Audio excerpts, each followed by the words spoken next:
The International Energy Agency released the World Energy Outlook 2021 last week, and it was a very interesting document because it was designed to influence the COP26 meeting that starts next week in Glasgow, Scotland.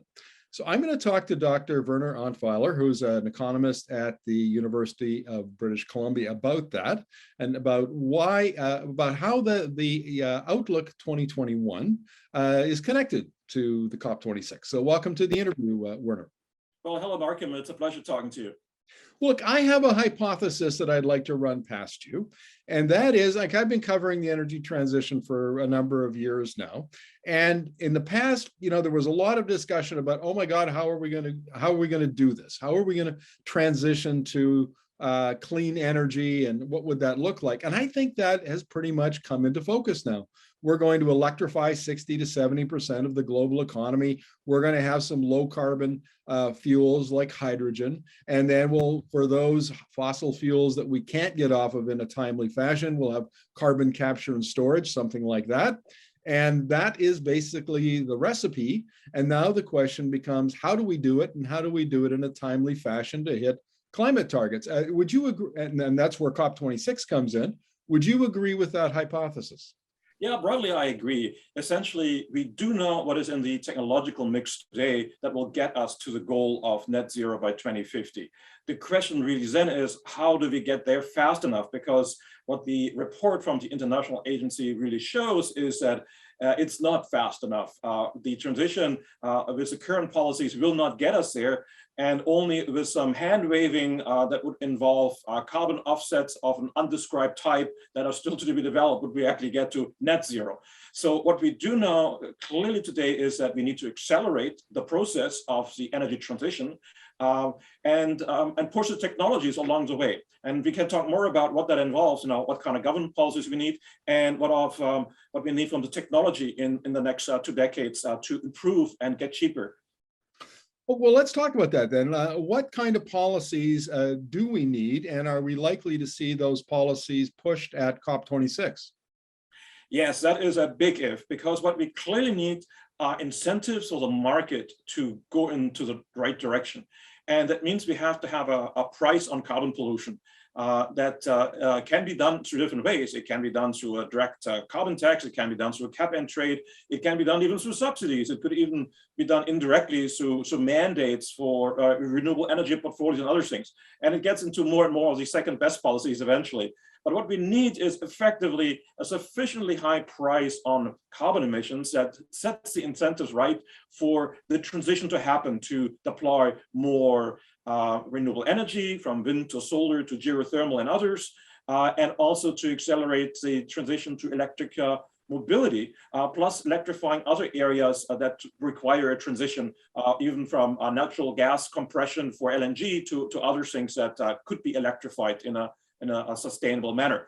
So that is a goal. We need market-driven policies that don't favor one technology over another, but where governments set a clear price signal for the market to adjust and move in the direction we need to go.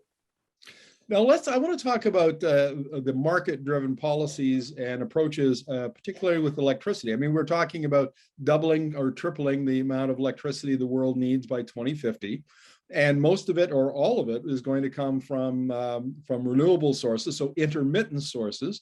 And my take on this, Werner, is that back in the days when we had hydro and thermal and the coal and so on that were kind of baseload steady sources of electricity, you could get away with having, monopolies, and you could crown corporations in Canada, for instance. You didn't need, the markets weren't as important, but now that you have intermittent electricity sources, markets become even more important for pricing that electricity and sending the right signals to the generators and so on. And that is a big policy issue. How do you introduce market signals, well-designed, regulated markets in Canada and in particular the developing world? Would you agree with that? Well, there are really two distinct issues. One is putting the price on pollution, which creates a gap and a wedge between the old fossil fuel technologies and the new renewable energy sources that need to expand. And that is actually directing investment in the right way. That we are moving out of old technologies and we're moving into technologies. And that happens as long as there is a widening price gap between the old and the new technologies. And that's driven by government policy on one hand, which is a price on carbon, but also it's driven by innovation. So the price on carbon will stimulate investment into making renewable energy sources cheaper, and also making battery technology cheaper, both for automobiles, but also for grid scale energy storage. So we both need innovation, and we need the government policy that creates essentially a level playing field that essentially doesn't favor fossil fuels anymore. Beyond that is a second theme you touched on, which is the market structure for energy markets. Now, wherever we have monopolies involved, we have a market distortion. I mean, you kind of need to figure out how to deal with that. The idea of a natural monopoly exists because of energy distribution. If you own a grid, well, you're not going to run two power lines to each individual home. You only have one power line. And so there is a natural monopoly for distribution, but not necessarily for generation. And in many jurisdictions, from Alberta to Ontario, of course, all over the United States, we have markets where we have individual generators contributing. And for those, a fair market participation is important to deliver renewable energy and expand. Of course, there are also some monopoly providers like BC Hydro and in Manitoba and in Quebec that play a very dominant role because they have all the hydro assets.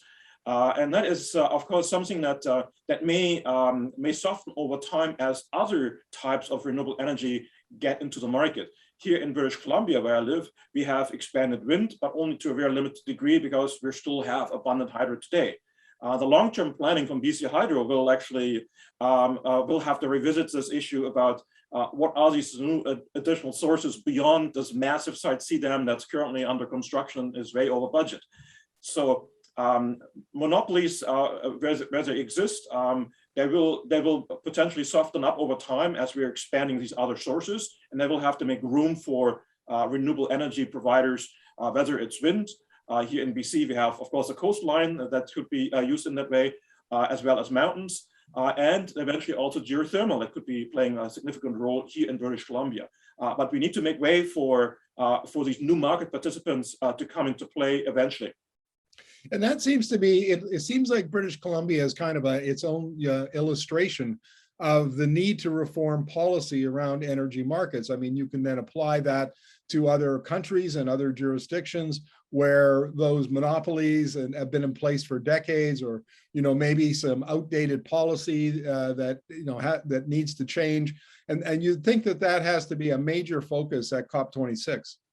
Yes, so one of the instruments that has been introduced more widely are capacity auctions, where if you need a certain amount of renewable energy, you basically advertise, we need 100 gigawatts of one type of renewable energy.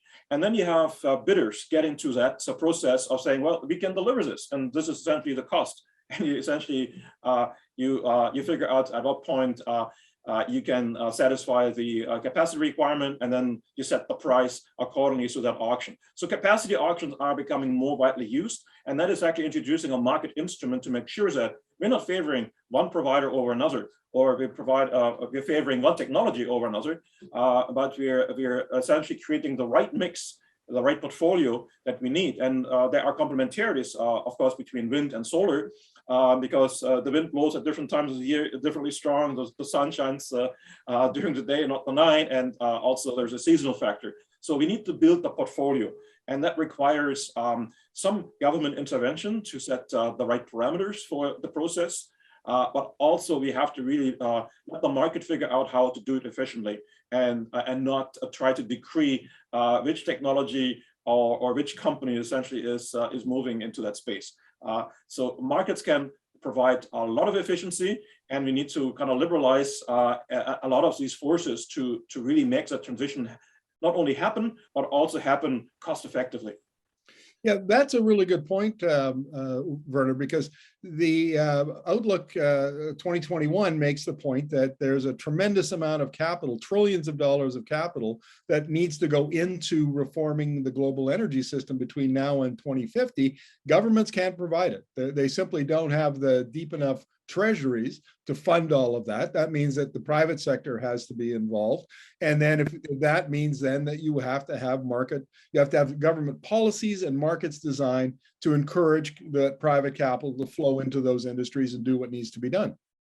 Yes, ultimately, of course, it's all of us who are paying for it as the utility ratepayers that pay for electricity, that pay for whatever energy we're using for propelling our vehicles, whether it might be hydrogen or electricity. So it's really important for governments to realize that we need to get the private sector involved. And it also helps that traditional energy companies, oil and gas companies are also realizing that the future is as energy companies, no longer as just oil and gas. So a lot of the expertise that has accumulated over decades in these companies is extremely valuable in making this transition happening. They know how to manage big projects. They know how to run utilities. And we need the skill and expertise of the private sector within the right government set parameters, like a carbon price, to steer us in the direction that is the most cost-effective way to make this very important transition happening. And we do need to see it happening if you are serious about climate change. So the governments that are meeting in Scotland, they will have to kind of look at how to make this transition accelerate, and they can't do it all alone. The most important thing I can also point to is stimulating innovation, because the private sector can help with this innovation that makes it all cheaper. And the moment renewable energy technologies are cheaper than fossil fuel technologies, then it's a win-win. We're getting the environmental benefits from lower carbon emissions, but we're also getting the benefit from cheaper energy. And that is a sweet spot that we're aiming for, that is driven by innovation, and that innovation is coming predominantly from the private sector. Any insights or any expectations of what will come out of COP26 around this? Do you think we're going to get to where we need to go, or will COP26 conclude with still too many, a lot of questions that needed to be answered? Yes, I'm afraid I have to agree with Greta Thunberg on this. It's going to be a lot of talk, a lot of promises, and not necessarily a lot of action that we're seeing. I think everybody realizes the enormity of the problem that we're facing on a planetary scale. But governments are very reluctant to impose burdens on their voters. That is, of course, always a struggle. There is a broad reluctance to make anything that looks painful happening. And so this policy reluctance is visible in the United States. And some of the really big players in this whole problem, of course, are the large countries like the United States and China. So the eyes are on those countries that are the large emitters, because they are lagging to some extent in policy making. And that doesn't mean that this is a reason why smaller countries like Canada can say, well, we're just going to wait and see what happens solves the border. We cannot wait. Our role is to create these markets. Through our policies, we foster innovation. And it actually gives us a chance also to help our companies make that transition earlier than others and get a foot in the door in international markets. So in terms of industrial policy, those countries that are leading the transition will be also the ones who are reaping a larger share of the benefits from the innovation that will take place in private companies and the patents they generate and the intellectual property that goes along with it. And I want to finish up our interview, Werner, by addressing that issue, because I think we don't spend a lot of enough time on that. And that is the electrification of industry and transportation and buildings is really a big structural shift in the economy. And those who have first mover advantage, those who do it early, stand to gain by building out that new electrified economy, new low carbon gas economy, and become significant players. That's why you see China, Europe, the US, Japan, South Korea working so hard to on the electric vehicle manufacturing and building battery effect. So it's not just about penalizing the economy like in Canada, in order to reduce emissions. It's about making the transition to that new energy economy so that we don't get left behind and we track the investment, we create the jobs that are required to be prosperous in the coming decades. Have I got that correct? Yeah, and that's a forward-looking approach to seeing where are the markets. Any company in the business world is looking at not just today's market, but we're always asking, what does the market look like in 5 or 10 years? And will I be a major player? Or am I going to be left behind like Motorola and Nokia in the cell phone business? So everybody has been looking at Tesla and their success, their early success in actually dominating the EV market to a large extent. And now you see all the other car manufacturers realizing that, hey, we don't want to be left behind. We are making those investments and we're going to recapture this market because we know how to make cars at scale and we know how to make cars look nice. And so we will likely see that they will play a very major role in this transition. It won't be just the new companies like the Teslas of the world. It will be the many companies that already know how to do things very well and that have extended supplier networks, and they will push those technologies, they will scale them up, and they will innovate because when we look at battery technology for electric vehicles, for example, we see how much innovation potential there is left.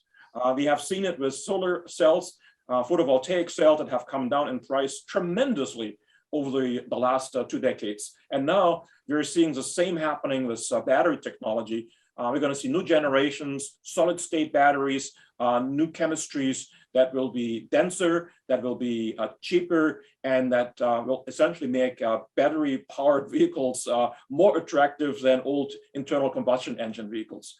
This will happen because the companies that are behind it realize this is the future of the markets. Werner, thank you very much for your insights. Always appreciated. It's my great pleasure talking to you.